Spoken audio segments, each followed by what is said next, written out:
वैसे तो बारिश के मौसम में कुछ ऐसी फसलें हैं जिनकी खेती करके किसान ज़्यादा से ज़्यादा लाभ कमा सकते हैं, क्योंकि बारिश के सीजन में हरी सब्जियों की काफ़ी ज़्यादा मांग रहती है। वही किसान अगर हरी मिर्च, खीरा, मूली और हरी धनिया आदि की खेती करता है तो उन्हें अच्छा फ़ायदा हो सकता है। इन सब्जियों की पूरे साल डिमांड रहती है, लेकिन बारिश के मौसम में बिना सिंचाई के इनकी खेती की जा सकती है। इतना ही नहीं, इनकी ज़्यादा देखभाल करने की भी ज़रूरत नहीं पड़ती। इसके लिए ज़्यादा जगह की भी आवश्यकता नहीं होती। 3 से 4 सप्ताह की अवधि में ये फसलें तैयार हो जाती हैं, जिसमें किसानों को ज़बरदस्त फ़ायदा मिलता है। जिले के इस किसान ने मल्च विधि से खीरा की खेती शुरू की है। इस खेती से उन्हें लागत के हिसाब से अच्छा मुनाफा भी हो रहा है, जिसके लिए वो कई सालों से खीरे की खेती करके लाखों रुपए मुनाफा कमा रहे हैं। बाराबंकी जिले के तमस्सेपुर गांव के रहने वाले किसान अवधेश कुमार ने 1 बीघे से खीरे की खेती की शुरुआत की, जिसमें उन्हें अच्छा लाभ देखने को मिला। आज वह करीब 2 बीघे में खीरे की खेती कर रहे हैं। इस खेती से लगभग उन्हें 2 से ढाई लाख रुपए मुनाफा एक फसल पर हो रहा है। खीरे की खेती करने वाले किसान अवधेश कुमार ने बताया, मैं कई सालों से सब्जियों की खेती कर रहा हूं, जिसमें टमाटर, लौकी, खीरा आदि है। इस समय 2 बीघे में मल्च विधि से खीरे की खेती कर रहे हैं।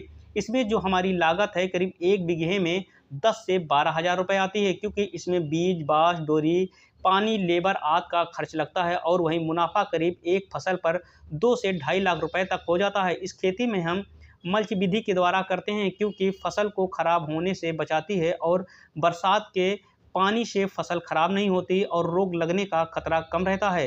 फसल में यदि कोई रोग लगता है तो दवा छिड़कने में भी आसानी होती है।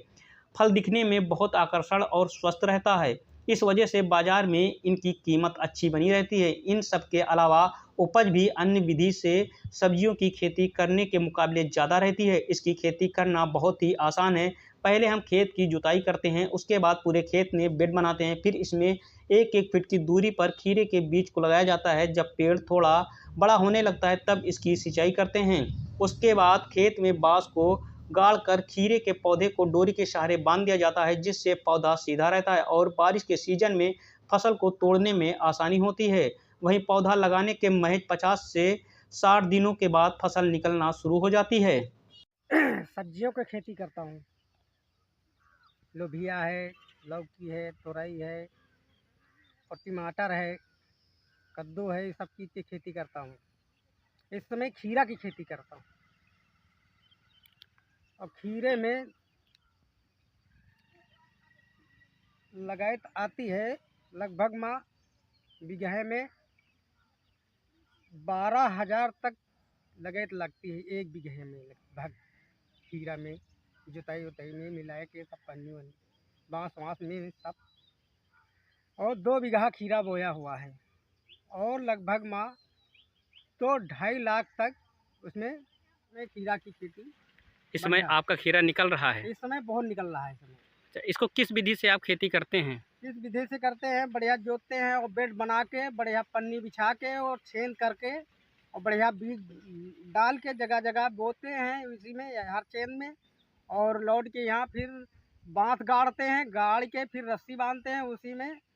फिर बढ़िया खराब नहीं होता है इसी में और बढ़िया फसल होती है इसमें, और बढ़िया खीरा बढ़िया नंबर 1 होता है और ख़राब नहीं होता, सड़न वड़न कुछ लगती नहीं है उसमें। बढ़िया हमारी बरसात नाली में खीरा में पानी भरता नहीं है और फसल बढ़िया होती है। खीरा एकदम ख़राब नहीं होता है और बढ़िया खीरा उतरता है एकदम फर्स्ट क्लास। पानी उतल जाता है, रहता नहीं एकदम।